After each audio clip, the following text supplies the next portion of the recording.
안녕하세요. 호형 탐정입니다. 3부 92화 마지막 소원 리뷰 시작하겠습니다.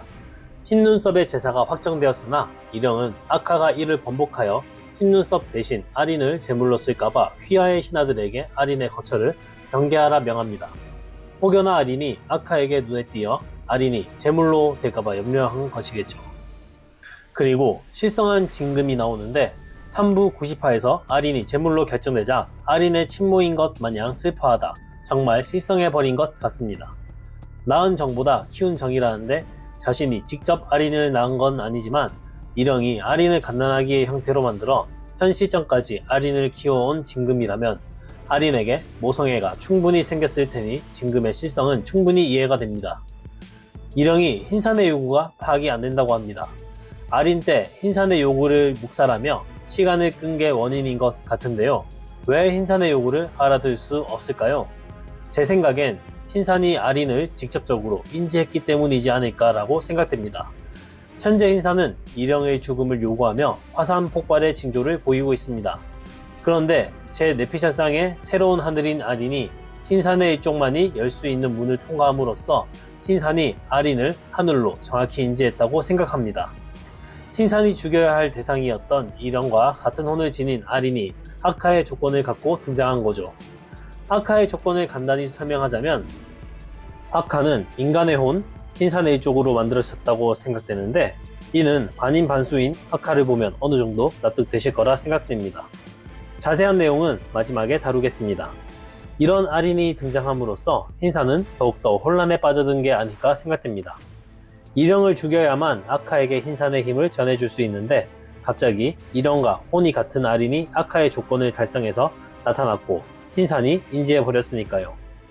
그래서 한때나마 흰산의 주인이었던 이령이기에 흰산의 요구를 알아들을 수 있었으나 흰산은 아린의 존재를 인식한 뒤 이령에게 흰산의 의지를 읽을 수 있는 능력을 회수하고 아린에게 넘긴 게 아닐까 생각됩니다. 다음 장면을 보면 이령은 고차에게 흰눈썹을 바쳐야 흰산이 진정된다며 빨리 바치자고 닥달합니다. 자신은 아린을 다스나 데리고 있다가 제물로 바치러 갔으면서 흰눈썹은 곧바로 바치자는 태도가 좀 안이 꼽네요. 아카와 흰눈썹의 식사 장면이 나옵니다. 아카의 대전에 부서진 나무는 모두 교체되었지만 검정색 금속이 아직 찌그러진 모습 그대로입니다. 이전 리뷰에서 흰눈썹이 흰산의 기준을 통과했다는 소식에 아카는 동요했고 길을 다스리지 못해 바닥이 모두 파산났다는 말을 했었는데요. 지금 저 검정색 금속을 보니 아카는 길을 다스리는 것을 흰눈썹의 기준 통과 소식 이전엔 꾸준히 잘 해왔던 것 같습니다. 그게 아니라면 이 사건 이전에도 저 검정 금속이 찌그러져 있어야 한다고 생각되네요. 아카가 흰눈썹에게 죽기 전 마지막 소원을 물어봅니다. 일반적인 어린아이였다면 죽기 싫다고 했을 것 같은데 조숙한 흰눈썹은 자신의 운명을 받아들이고 이런 말은 하지도 않았습니다.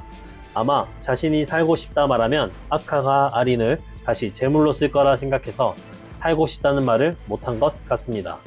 정말 이령과 비교되는 모습이네요.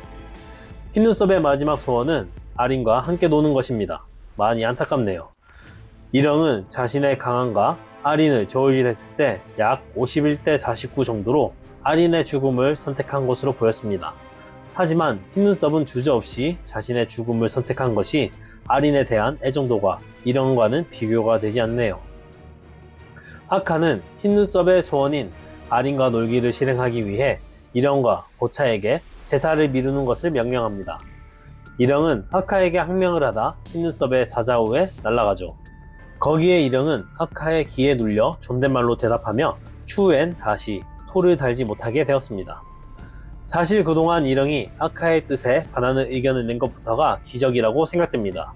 고차 등 다른 수하들은 아카의 뜻에 무조건적인 순종을 한 것이 단지 충성심이 아닌 아카가 두려워서였죠. 그런데 이령은 그 두려움을 이겨내고 아카의 뜻에 반하는 의견을 냈다는 게 어떤 면에선 대단하다고도 생각됩니다. 흰눈썹은 자신의 마지막 소원인 아린과 놀기를 실천 중입니다. 그러다 잠자리를 펴고 아린과 흰눈썹이 대화를 합니다. 상기 대화를 보면 아린은 흰산이 우는 소리라고 합니다. 아린이 흰산의 소리를 명확하게 알아듣는 건 앞에서 제가 말한 일영의 흰산의 요구를 들을 수 있는 능력을 상실하면서 아린에게로 완전히 넘어갔기 때문이라고 생각됩니다. 이어서 아카가 무언가를 느끼고 대전 밖으로 나섭니다. 달을 쳐다보며 탄생 이래 무언가 경계한 적이 없던 아카가 처음으로 경계심을 가졌는데요. 그런 와중 아린이 아카의 왼발 뒤에 나타나 숨바꼭질을 하고 있는 장면이 나옵니다. 공교롭게도 1, 2부에서 아카의 다리가 잘린 곳을 아린이 잡고 있죠. 별 의미 없는 장면일 수도 있지만 의미를 부여하자면 아린이 나중에 아카의 왼쪽 다리를 자른다는 복선으로도 볼 수 있을 것 같습니다. 물론 시기적으로 아카의 다리가 잘린 건 항마전 전으로 보이니 한참 뒤의 일이죠. 과연 아카의 왼쪽 다리를 자른 건 누구일까요? 아린일지 아니면 예루리에 잠식된 쟤일지 그것도 아니면 새로운 등장인물일지 아직 감이 안 잡히네요. 아카의 조건에 대한 보충 설명을 하겠습니다. 저는 아카가 되기 위한 전제 조건이 있다고 생각됩니다. 바로 반인반수 흰산의 일족이어야 아카가 된다라는 것인데요.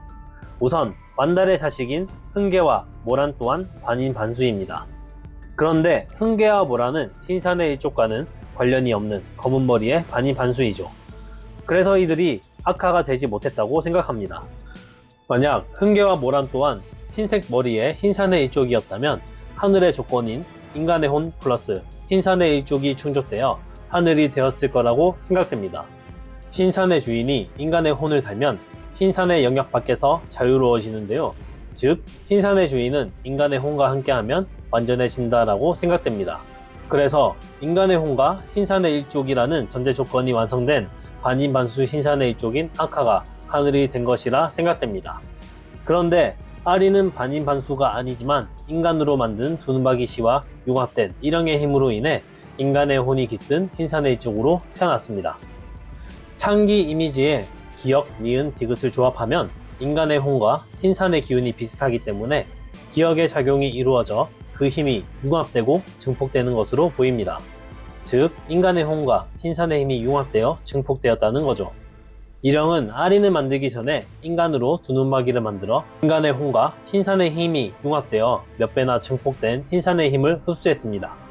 즉 아린을 만들 때 흰산의 힘과 융합된 인간의 혼 또한 같이 들어간 것으로 보입니다.